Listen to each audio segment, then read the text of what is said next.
We got the Battle of Tampa Bay, highly contested between Mr.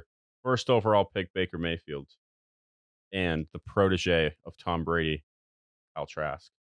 Yeah, it honestly looked like my nephew trying to throw passes when I was playing with him. It's like, no disrespect to him, but he's 12, so you don't expect him. But to be able to throw these great, amazing passes, and you expect it to be behind you most of the time. But when it's Baker Mayfield's, who's someone who's supposed to be fighting for his football life at this point, because you've been pretty bad over the past few years. You stunk your way out of Cleveland, where they wanted to trade for a guy who had 66 allegations of misconduct, to say the least.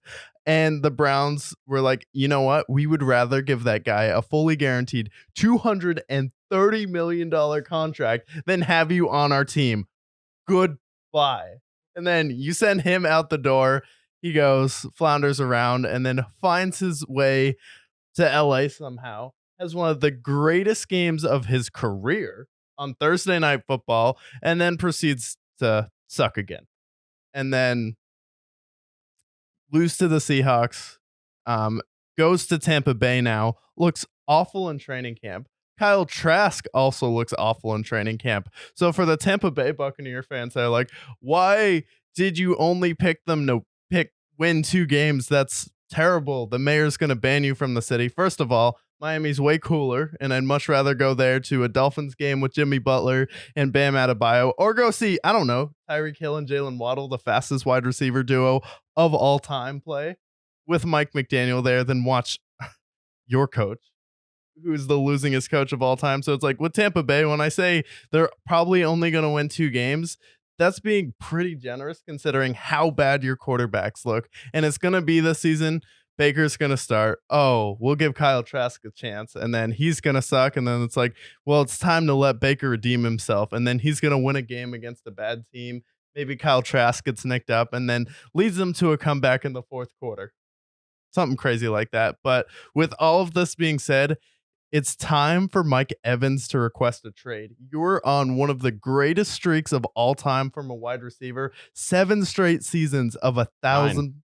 thousand, nine straight seasons of 1,000+ receiving yards. And you're going to let Baker Mayfield ruin that for you? No, it's time to hold out. Even if you only played 10 games with Patrick Mahomes, you would still keep that streak alive than if you played 20 games with Baker Mayfield.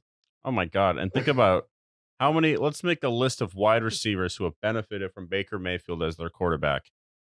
That's the end of the list. Yep. Look at what they did to Odell Beckham Jr. He was on pace to be one of the greatest wide receivers of the decade. And he went to Cleveland to rot for the last several years. And then he goes to LA. His career is rejuvenated. He gets hurt. And now he's a Raven. And then outside of that, can you name any other receivers that he's benefited? Absolutely nobody. And now you have Mr. Mike Evans, Mr. 1,000-yard season. He's had Jameis Winston, who's by no means a Hall of Famer, but in some people's hearts, he's a Hall of Famer to them. You got Tom Brady, obviously nothing you can say there. And then even he's got the Josh McCowans of the world, who's better than Baker Mayfield at this point.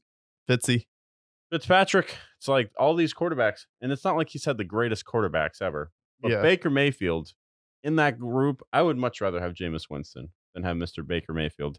Mostly because he can actually throw the ball downfield, and he's accurate. Sometimes he's just accurate to the wrong team. Yeah. But this is going to be an absolute shit show. 2 wins. Were we harsh to say 2 wins? Maybe. No. 3 wins? All right. Maybe that's a little bit nicer. Three 3 wins is nice, but it's still very generous for a team that doesn't have a quarterback. Yeah. And Chris Godwin, we're talking about them with the wide receiver fantasy, but I mean, you got just a team that's just in complete disarray. The running backs aren't promising. Their offensive line isn't promising. Their defense is getting older.